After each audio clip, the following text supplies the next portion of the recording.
大家好，好久不见。今天想和大家分享一下我这么多年饲养和尚鹦鹉的一些心得和体会。之前呢，没有和大家分享过和尚鹦鹉，那是因为和尚鹦鹉本身就很受欢迎，网上有很多视频介绍它们，而且介绍的非常详细，所以呢，它们的基本信息我在这儿就不再赘述了。作为一个鹦鹉爱好者，我一开始也是仔细研究了不同品种的鹦鹉，看看哪一种最适合我。最终我找到了和尚鹦鹉，它简直是完美选择。我记得刚开始的时候，一只和尚鹦鹉的价格大约是在500元左右。然而今年的市场已经发生了变化，无论是在鸟市还是鹦鹉爱好者的群里，一只蓝色的和尚已经涨到了2000元左右。随着和尚鹦鹉的开放，价格肯定会继续上涨，从2019年的500元一直涨到现在的2000多元。如果你还能找到2000元以下的和尚鹦鹉，我建议不要犹豫，赶紧下手。总之，和尚鹦鹉非常适合新手饲养，它们非常的皮实，吃的东西也很简单，而且互动性强。总之，这个品种非常的适合新手饲养。让我们先了解一下和尚鹦鹉的缺点，然后咱们再说优点。因为在养一只宠物之前，一定要先考虑它的缺点，你是否能够包容，我们再考虑是否真的要饲养它。那么和尚鹦鹉有公认的2大缺点，第一就是和尚鹦鹉是否真的很吵闹。首先大家一定要了解它们为什么吵，它们吵闹的原因是什么。现在家里面有6只和尚鹦鹉，我很幸运，这几只鸟都不是很喜欢叫的鸟，尤其是每天放出来玩的时候非常安静，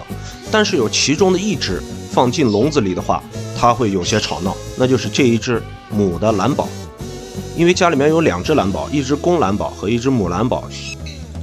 这也是在相对的情况下，这7只鹦鹉里面这一只母蓝宝是最喜欢叫的，其他的那几只都还好。现在它们几个在我们家待了有大概1个月左右，慢慢的它们熟悉了环境之后，我用我的办法让它们安静了下来。它们现在的叫声是可以接受的，根本不算是噪音，反而听起来很悦耳。在平时环境正常的情况下，什么叫环境正常？就是温度、湿度还有卫生都保持在干净的情况下。在这种情况下，如果它们还是在发生吵闹的时候，首先我们先去看一下它们的食物和水是否还有，然后呢，如果有的话呢，就可以适当的给一点零食，就比如新鲜的水果和蔬菜。然后还是吵闹的话呢，我们就可以试着将它们放出来跟你玩一会儿。这个前提是它们是手养鸟哈，笼养鸟的话不要轻易放，因为你抓起来会很麻烦。我们要做的其实也很简单，没有那么繁琐，每天要定时的给它们喂新鲜的食水，定时的将它们放出来玩。在它们出来的时候，你再给水果和蔬菜，这样能增进你们的感情。在前期，也就是鹦鹉刚到你们家的时候，你完全可以用这种办法来教导它。等待时间长了以后，它就有了自己的生物钟，那个时候我们就不用再麻烦了。所以和尚鹦鹉的吵闹程度取决于你是怎么饲养它们的。好，我们再来讲一下它第2个致命缺点，也就是拉屎非常的能拉。我刚才讲到，就是将它们放出来玩的时候，可以给喂一些水果和蔬菜。这个也仅仅是在前期，就是在你们关系不是很好的时候，让你们促进感情，你可以用这种办法。但是当1年以后、2年以后，你跟你的鸟宝的关系非常到位的时候，这时候就不能放出来了以后还要给吃的喝的，因为它们吃喝拉屎全在笼外，会搞得非常的脏，你收拾起来也很不方便。所以呢，尽量让它们在笼子里面去吃喝，这样的话能减少一些它拉屎的次数。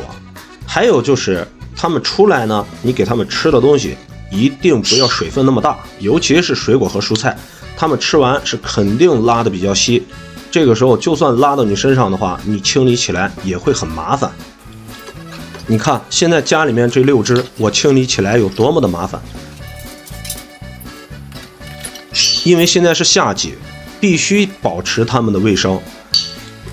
因为夏季细菌非常的多，如果不及时打扫卫生的话，鸟是很容易生病的。如果等到鸟生病了，我们再去打扫卫生或者是消毒的话，那个时候有什么意义呢？对吧？我们既然饲养了它，我们就认真一些，负责任一些。还有就是它的一些设备，我们也不要吝啬。你像这种包，在网上买的话啊，也就20多块钱，所以呢，我基本上在3个月左右就会给他们换一个新的。至于消毒液，网上有好多，但是大家现在用的基本上都是 F10，我呢是用了 F10消毒水和酒精。其实在我看来，和尚鹦鹉的缺点并不算什么缺点，大家也在我的视频中看到了，我打扫卫生、清理笼子没有想象中的那么繁琐。好了，和尚鹦鹉公认的2个缺点呢，我跟大家已经分享完了，也跟大家分享了我平时是怎么应对的。接下来呢，我想跟大家分享一下我是怎么照顾这7只和尚鹦鹉的。这7只和尚鹦鹉的主人啊，因为有事情都出去了，所以呢，这7只鹦鹉呢就暂时放在了我家。因为他们都说呀，只要是我养过的宠物呢，出去之后就会变得非常的亲人，包括之前的香蕉呀，还有那只小白呀。回去之后呢，不仅爱讲话了，而且更亲人了。所以呢，这次他们出去都把鸟放在了我家。给我，别扔，给我。这几只鹦鹉呀，有其中2只跟我关系不是很好，也不能说跟我关系不好，只能说是比较怕人。因为这2只呀是亲鸟带大的，从小没怎么跟人互动过，所以呢，问题最大的也就是这2只，就是先将这2只分开，因为它们2个总在一起是永远不会搭理你的。2只分别和2只亲人的鸟放在一起，这样子呢，更快的和人类融入在一起。大家可以看到效果很显著，这2只鸟之前见了人的手就会跑，现在最起码这一只花色的敢接近我的手，也同样的敢站在我的手上去吃饭。其实我也就花了1周左右，1周左右就效果这么明显，只要继续付出耐心的话，我相信它会跟我很亲。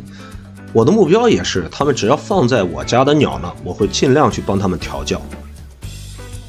总结一下今天的内容，和尚鹦鹉是一只不断会给你带来惊喜的鸟。假如你想养一只鹦鹉，我强烈的建议你饲养和尚鹦鹉，毕竟穷人亚马逊的这个帽子不是每一只鹦鹉都能戴的。我很欣慰通过做视频让我认识了好多朋友，同时也接触到了更多鹦鹉的品种，我在这里感谢你们。同时也跟你们解释一下，我不是不愿意做视频，而是我平时工作实在太忙，因为我从来没有想过去当一名合格的主播或者是专业的主播，我知道自己不是这块料。好了，今天就聊这么多吧，我们改天见，拜拜。